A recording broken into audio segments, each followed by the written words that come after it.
Hey there, A-Bird, Freedom Fam, and the Combatant Nation. So as you saw in the thumbnail, obviously we're going to cover a used AR purchase, but more importantly, I'm going to go over the handful of things that I like to do when somebody either comes in my shop to sell me a used AR, or I might be out and about looking at one. So first and foremost, you've read the tag, you've got the price, you've got the make, you've got the model. There's no magazine, chamber is clear. This is a little Bushmaster XM15 E2S. Not a bad rifle whatsoever. Yes, it does have the round handguards. Does already have a low profile sight block. We'll get into that in a minute. Has a standard run-of-the-mill buttstock, standard pistol grip, standard bird cage. But let's go back to that tag for just a second. So you've looked at the tag, you've seen the price, but you've also seen the caliber. 9 out of 10 times you can go to the barrel. You won't be able to see it, but right here stamped in the barrel is 5.56 NATO 1-8 twist. Okay, why is this important? Because you might be looking at a rifle that was put together from multiple parts. That lower may say 5.56. You go to the barrel and it may say 2.23. More knowledge is power.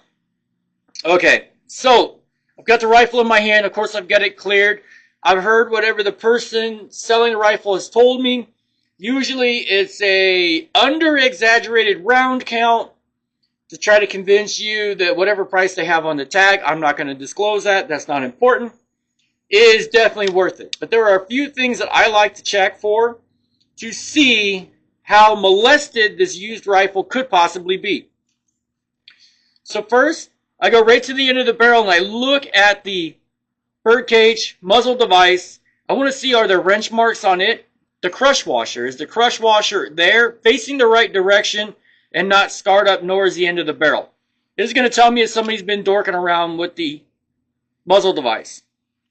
Moving back, I'll actually look if the gas block is exposed like this one. I'll give it a good look. I want to see, is there marks where somebody's been using tools? No, there isn't any. Moving on, right? So let's go ahead and send that bolt forward. The next thing I like to do is I will come and I will look at my hammer and my trigger pins. And I'm doing two things. One, I'm looking at the pins themselves, and secondly, I'm looking at the lower receiver to see if when they punched them in and out, maybe when they did a trigger swap or attempted a trigger job to lighten the stock trigger, I want to see if they've been there. I'll also go to the back side of my bolt catch and I'll look along the side of the receiver to see if maybe somebody has hacked this rifle together or if it's had issues, right? I'm not saying that's necessarily a bad thing, but I want to see how many people have been monkeying around inside this Bushmaster, because back in the day, it was the ABCs of ARs. Armalite, Bushmaster, Colt. So they're a tried and true company. I'll go to my castle nut.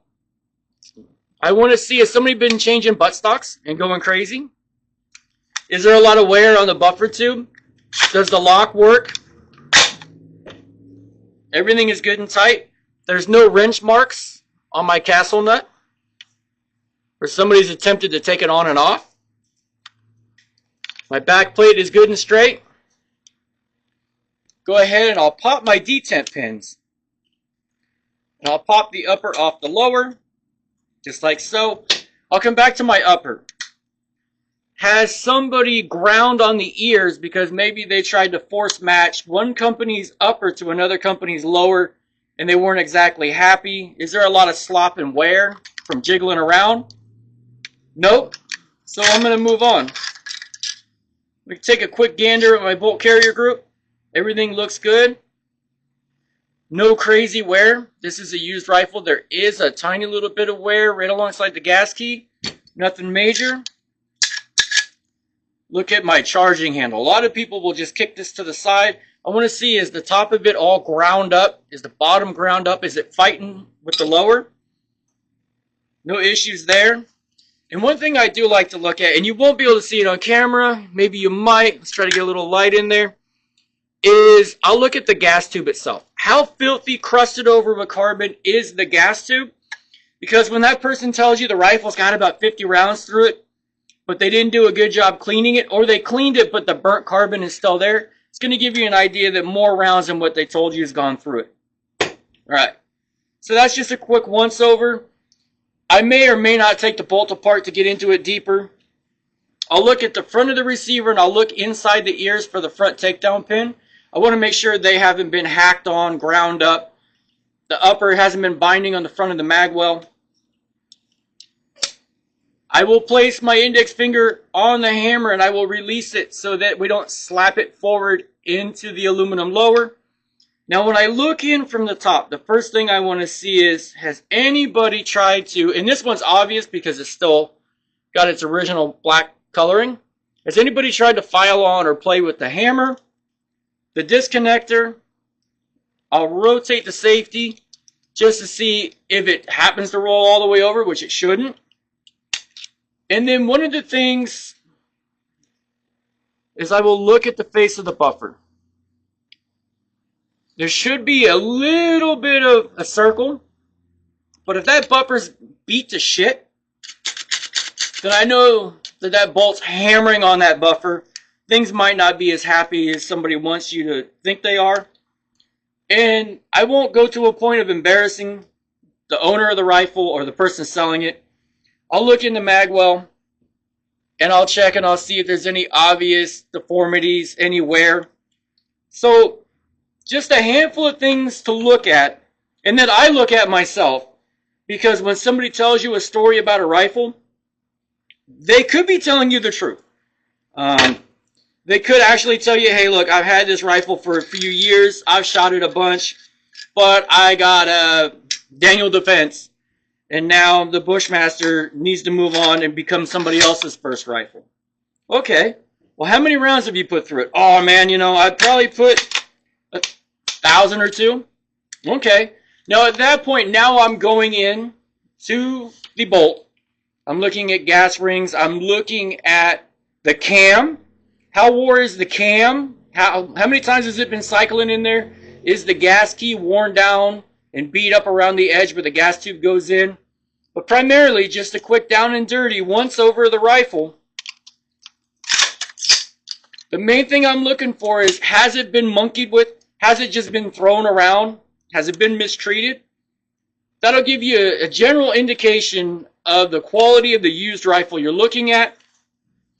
I had a young customer yesterday asking me, unfortunately he had purchased a rifle from a friend, and well, it didn't work out too well. So, but we got him back up and running. One thing I did forget to mention is I'll look at the brass deflector. English. I'm going to learn it one of these days. Put that rifle on safe. I'm going to look and see how beat up the anodizing is, or if somebody's come and tried to Sharpie it, because Sharpie will not match anodizing. So that's all I got. Just a quick little heads up. Maybe reinforce a couple things. Maybe give that new gun buyer, that new AR buyer in particular, maybe he's looking at a buddy's used AR. Hopefully I've helped you to understand some things to look at and kind of give you a better idea before you spend your hard-earned money.